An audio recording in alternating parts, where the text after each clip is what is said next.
music industry has long made commodification out of its dead commodities, from Billie Holiday to Charlie Parker to Sid Vicious to Whitney to Tupac.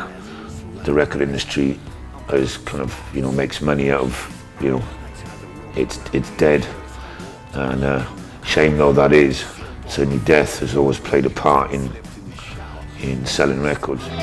Praise the Lord. If you fail to be moved by the visions of dead children on the beaches of Greece and Turkey, then you're a fucking cold, cynical motherfucker, and you should have been stuck up against the wall along with Hitler and his henchmen. It's the biggest humanitarian crisis since the Second World War. The song sort of asks some questions about, just wonder why you radicalise me. And I think we're in a danger in the West of kind of underestimating what exactly the implications are for our lack of peace, love and harmony with these very desperate people.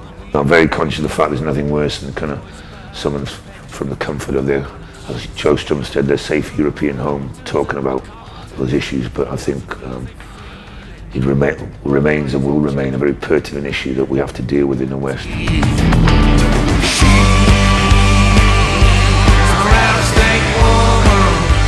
Well, I think without cigarettes, whiskey and wild, wild women, you wouldn't have rock and roll, you wouldn't have Grey Balls of Fire, you wouldn't have a whole lot of shaking going on.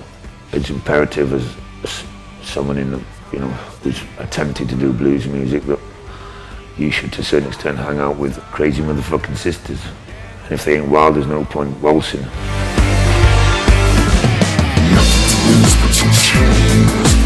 All day long. I went to school in the shadows of the Aberfan disaster, and I very early on was aware of ghosts. It was 116 kids kind of basically murdered by the British Cold Board. And in the classrooms of the school I went to, there'd be sort of 14 seats missing, because those kids weren't there. So from a very early age, I was kind of aware of the rapacious nature sometimes of unbridled capitalism. I live forever in blues. It's very much critique of male self-loathing, which again is probably a very important factor in blues music. But it also has a sentimentality to it, which some critics have said lyrically I've lacked in the past. So maybe in that kind of that moment I am shooting myself in the foot, but also opening my heart to the masses. You'll have to take it from my cold dead hands.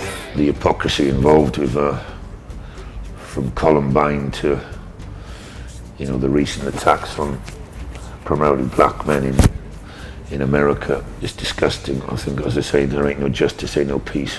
What's going on in America at the moment is kind of very much what goes on in Brixton or kind of some areas of London as well, and the rest of the UK, or Ireland as well, wherever there's a kind of trigger-happy kind of or authoritarian racist police force. It's inevitable that those of a different culture or whatever are going to be targeted. I think what's going on in Chicago's fucking outrageous, and I think it's about time the Black Panthers got their asses together, innit? 'Cause when you're down, lost and found. The most valuable thing I've ever lost, hope, is my memory.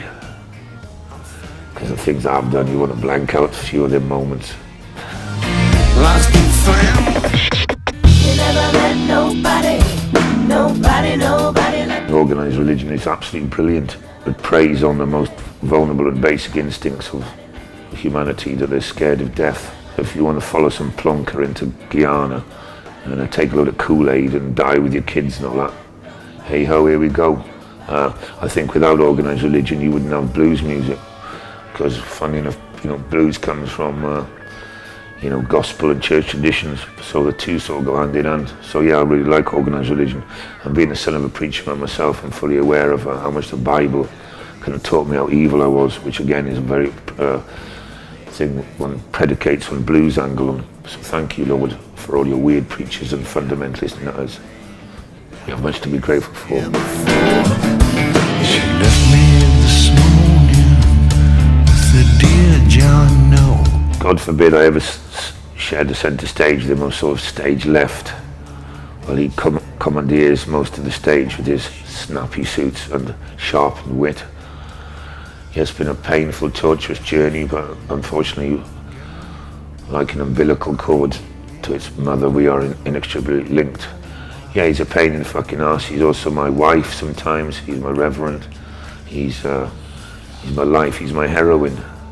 Me and him spar like good sparring partners do, and it's very much been a fruitful kind of bounce over the years. He's a very intelligent blues anthropologist, as much as I am. I'm more gospel, he's more blues and jazz, but yeah, we very much kind of share the same kind of aesthetic and problems and habits, you know what I mean? This rising time, turn the jukebox on, and be my baby, my bebop. Considering the fact that there are no more jukeboxes, the only thing of saying jukebox is there's a certain antiquity to it, which a lot of young people have never seen. Those beautiful kind of Wurlitzers and contraptions in the corner with the lights flashing, would put these vinyl on and they'd slide over, etc., etc. I'd probably put on Etta James, I'd Rather Go Blind. And then whisk the wild woman home for cigarettes and whiskey.